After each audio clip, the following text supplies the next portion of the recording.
KOL itu penting, tapi KOL yang gratis yang nggak dibayar, yang mau dengan sendirinya untuk memposting itu nggak mudah. Kita semua mengerti bahwa konten itu paling penting, tapi konten yang bervalue lah yang paling penting, karena gimana caranya value konten itu bisa mencapai top of mind-nya yang melihat.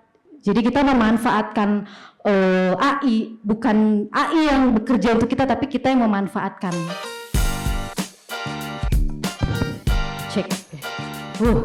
Terima kasih atas kesempatannya Perhumas untuk Senior Vice President Taman Safari Group yang sekarang sedang bisnis trip ke Riyadh, Pak Alexander Zulkarnain. Agak sedikit nervous dan sedikit bercerita. Jadi 8 tahun lalu itu Perhumas Indonesia Bicara Baik itu salah satu saksi bisu perjalanan karir saya. Karena pertama kali Perhumas dibuat itu saya masih menjadi mahasiswa sama seperti beberapa teman-teman di sini. Dan 8 tahun kemudian saya menjadi perwakilan Taman Safari untuk sharing sama teman-teman gimana sih, apa sih yang dilakukan Taman Safari menggunakan dan memanfaatkan AI ini. Oke, mungkin dari teman-teman di sini sudah banyak yang tahu juga, sudah Pak, banyak yang tahu juga Taman Safari, betul? Sudah tahu Taman Safari, tapi pastinya tahunya cuma yang di Bogor, betul? Tapi ternyata kita tuh banyak loh Bapak Ibu tersebar di wilayah Jawa. Aku sedikit sharing juga, memberikan informasi bahwa Taman Safari Group ini merupakan wahana atau taman rekreasi yang memiliki 4 pilar. Yang pertama itu adalah research, penelitian. Kedua itu adalah edukasi. Yang ketiga konservasi. Dan yang terakhir adalah rekreasi. Jadi kalau teman-teman cuma tahunya ke Taman Safari untuk rekreasi, kita juga bisa tahu mengenai konservasi. Karena di Taman Safari Bogor itu kita memiliki rumah sakit satwa. Dan selain itu banyak sekali kegiatan impactful yang sudah dilakukan Taman Safari Indonesia. Mungkin kalau teman-teman tahunya pemberitaan yang negatif aja, ada salah satu pengunjung yang memberi makan, tapi di balik itu, di balik kandang satwa kita juga banyak sekali memberikan program-program yang impactful dan bekerja sama dengan pemerintah. Salah satunya apa? Kalau kalian ke Cisarua, Pasar Cisarua, itu kan banyak sekali sampah-sampah. Nah, kita bekerja sama juga tuh membuat program IWM. Gimana caranya mengolah sampah, dan sekarang alhamdulillah di Pasar Cisarua itu sampahnya sudah tidak ada. Dan itu adalah salah satu program yang dilakukan Taman Safari Bogor. Kemudian ada lagi program-program di Taman Safari Prigen yang kita juga bekerja sama Kementerian Pariwisata. Apa sih? Kita membuat dan menjadikan salah satu desa di Prigen untuk menjadi desa wisata. Dan akhirnya di sana ekonominya berjalan dengan baik. Kemudian ada beberapa juga yang program-program seperti Taman Safari memediasi antara, kalau kalian tahu ada harimau di Lampung yang turun ke pemukiman. Nah, itu salah satunya juga Taman Safari yang membantu pemerintah untuk memediasi antara kita dengan satwa, seperti itu. Nah, ini dia produk-produk yang dimiliki Taman Safari. Gak cuma di Bogor, Bapak Ibu. Jadi Taman Safari itu ada sekali tersebar di wilayah Jawa. Salah satunya di Bali, kemudian di Solo Safari, kemudian Jakarta Aquarium salah satunya, kemudian kita juga ada di Batang Safari Beach, kemudian kita juga ada beberapa mengelola hotel dan resort. Kalau kalian ke Puncak tahu Royal Safari, kemudian di Bali ada Mara River, Baobab. Kalau yang suka lihat di TikTok yang viral-viral feeding giraffe, nah itu salah satunya di Baobab yang ada di Prigen. Kemudian kita juga memiliki satu produk yaitu Safari Wonders, yang dimana dia terfokus kepada souvenir. Kalau kalian ke Taman Safari, contohnya yang di belakang situ souvenir kita produksi sendiri, itu Safari Wonders.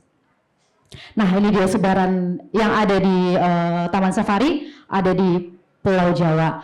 Mungkin teman-teman ke Taman Safari terakhir, boleh nggak sih ngobrol terakhir teman-teman di sini kapan ke Taman Safari? SD? Ada yang dalam waktu dekat ini? Waktu dekat tahun lalu. Tapi belum main lagi nih setelah itu. Kenapa? 2 minggu lalu. Oke, ada yang udah setahun sekali, ada yang masih kecil, ada yang SD. Jadi Taman Safari ini adalah salah satu taman rekreasi yang memberikan histori. Kenapa histori? Karena pasti nenek kita pernah. Kemudian nenek kita punya anak, ibu kita juga pernah. Ibu kita punya anak pasti ngajak juga ke taman safari. Kita nanti punya anak juga pasti akan ngajak ke taman safari gitu. Jadi di sini tim public relation dan tim marketing kita ini walaupun kita memiliki histori, tapi kita tidak mau membrandingkan taman safari ini menjadi old. Itu gimana sih caranya, dan gimana caranya kita memanfaatkan AI ini supaya kita tetap eksis, tetap kalau kita mau ngajak jalan-jalan keluarga ke taman safari aja, itu kan pasti ada strateginya dong. Nah, ini mungkin kalau misalnya kita bahas AI pasti kaitannya dengan sosial media. Ya, kalau dari Taman Safari sendiri karena kita punya banyak unit yang tadi ada 6 tempat, kemudian ada beberapa resort, masing-masing unit itu kita punya sosial medianya. Nah, kebetulan saya di grup, jadi saya yang mengontrol teman-teman bisnis unit. Bagaimana mereka untuk membuat konten, bagaimana mereka memanfaatkan AI, bagaimana mereka melakukan campaign. Dari semuanya rata-ratanya itu bisa dilihat sendiri followersnya, dan itu yang tim Taman Safari Group ini memiliki tantangan. Tantangannya apa sih? Banyak sekali. Yang pertama, kita harus punya standarisasi khusus. Nggak bisa dong tiap bio maunya kontennya seperti ini, atau yang di Prigen maunya seperti ini. Kita punya standar khusus, tapi kita juga membebaskan teman-teman bio untuk mengeksplor gitu. Kemudian tantangan selanjutnya apa? Yang kedua itu biasanya banyak misleading. Nah, itu gimana caranya tuh kita mengontrol itu semua. Terus gimana caranya, tantangan selanjutnya adalah konten yang tidak memiliki value. Karena tidak semua, kita semua mengerti bahwa konten itu paling penting, tapi konten yang bervalue lah yang paling penting. Karena gimana caranya value konten itu bisa mencapai top of mind-nya yang melihat, itu yang sulit tuh. Nah, ini adalah goals dari campaigns yang dilakukan Taman Safari. Sebenarnya kalau dirangkum itu fokusnya kita adalah pengalaman pelanggan. Karena kalau misalnya kita bisa memberikan excellent service, pasti orang mau balik lagi, itu kan. Yang pertama kita fokus kepada visitor engagement, kemudian boost sosial media, yang terakhir adalah penjualan. Ya, ujung-ujungnya adalah bisnis ya kalau dari Taman Safari. Nah, ini adalah salah satu strategi yang dilakukan oleh Taman Safari. Kalau tadi udah dijelasin sama Pak Ismail gimana caranya menggunakan AI, kalau kita langsung aja ke prakteknya. Jadi kita setahun ini Taman Safari itu membuat semacam WhatsApp GPT, Pak. Jadi kalau orang-orang tuh harus nyari customer service atau orang yang bekerja sana untuk menanyakan di mana kandang macan. Gak mungkin kan kita turun terus nanya. Atau yang sudah berjalan itu adalah kita kasih maps printing. Sekarang teman-teman kalau ke Taman Safari udah nggak perlu pakai yang maps printing itu, dibuka lebar, dibaca itu udah nggak perlu. Jadi nanti ketika teman-teman datang ke Taman Safari, kalian cukup scan barcode. Kalian tanya hari ini ada schedule apa. Kemudian kalian juga bisa tahu tanya area untuk melihat atraksi penguin atau atraksi apa itu ada di mana. Itu sudah kita buat programnya yang lagi berjalan di tahun ini. Gitu. Jadi pemanfaatan AI yang dilakukan Taman Safari adalah WhatsApp GPT yang udah dilakukan setahun ke depan gitu. Jadi teman-teman udah nggak perlu lagi tuh tanya sama customer service atau minta maps untuk pengen tahu ada di mana, schedule-nya gimana. Jadi sudah cukup sekali scan barcode. Dan itu akan meningkatkan pengalaman kalian. Oh, ternyata di Taman Safari ini udah nggak seperti dulu loh. Ternyata Taman Safari ini sudah lebih maju lagi dari segi teknologi, dan itu akan memberikan dampak kepada pengalaman atau experience para pelanggan. Kemudian yang kedua adalah kita punya program kompetisi foto, Pak, yang sudah berjalan 33 tahun. Jadi ini yang kita lakukan secara konsisten. Kenapa? Karena ternyata banyak teman-teman fotografi itu yang sangat tertarik dengan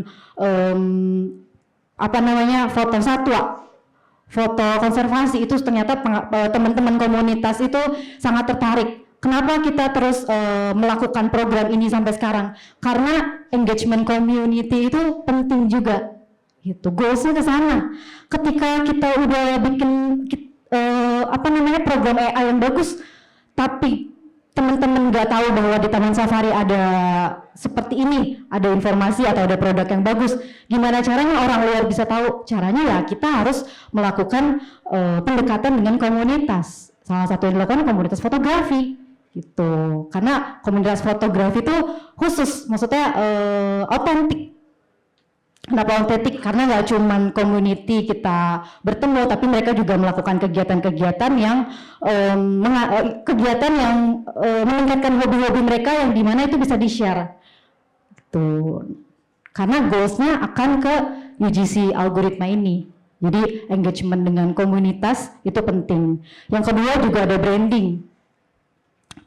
Branding yang pertama itu Taman Safari itu terus melakukan inovasi, nggak cuman kalian datang ketemu satwa, tapi kita juga ada di beberapa unit kita menciptakan produk baru. Salah satunya itu ada ATV di Prigen, kemudian Enchanting Forest. Nah, produk ATV ini kalian nggak akan bisa dapetin tuh di taman rekreasi lain. Kenapa? Karena kalian bisa main ATV sambil ngasih makan gajah.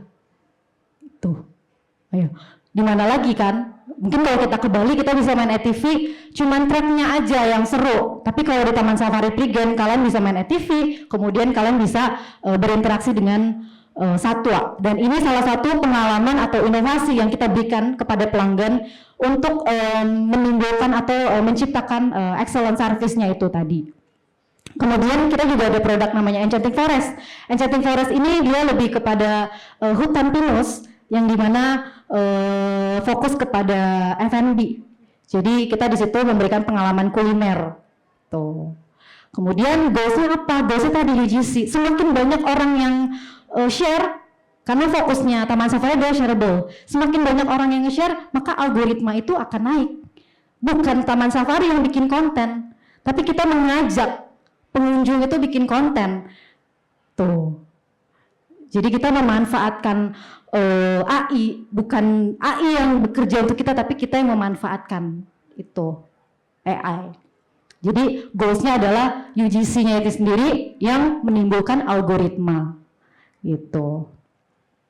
Nah, jadi fokusnya Taman Safari adalah pemanfaatan AI ini fokus kepada pengalaman atau excellent service. Gitu. Karena kita di dunia hospitality ya bisa dibilang dan pariwisata gitu. Jadi kita mau nggak mau merangkul pengunjung supaya kita dapat engagement, kita memberikan yang terbaik supaya mereka juga mau kasih pengalamannya. Kita nggak perlu KOL itu penting, tapi KOL yang gratis yang nggak dibayar yang mau dengan sendirinya untuk memposting itu nggak mudah. Tuh ya kan. Jadi itu juga salah satu strategi tim humas dan marketing untuk gimana caranya ya kita tetap dapat exposure tapi budget kita juga aman gitu. Jadi pengalaman yang ditingkatkan, pengalaman dari pengunjung. Nah, terakhir. Jadi conclusionnya adalah dengan memanfaatkan AI maka pengalaman pengunjung itu akan menciptakan sebuah shareable moment gitu. Yang dimana kita dari shareable moment itu akan meningkatkan algoritma. Semakin banyak yang memposting, maka algoritma Taman Safari semakin meningkat. Tuh. Terima kasih dari saya. Mungkin nanti kalau ingin deep down lagi bisa tanya jawab di sesi tanya jawab. Terima kasih.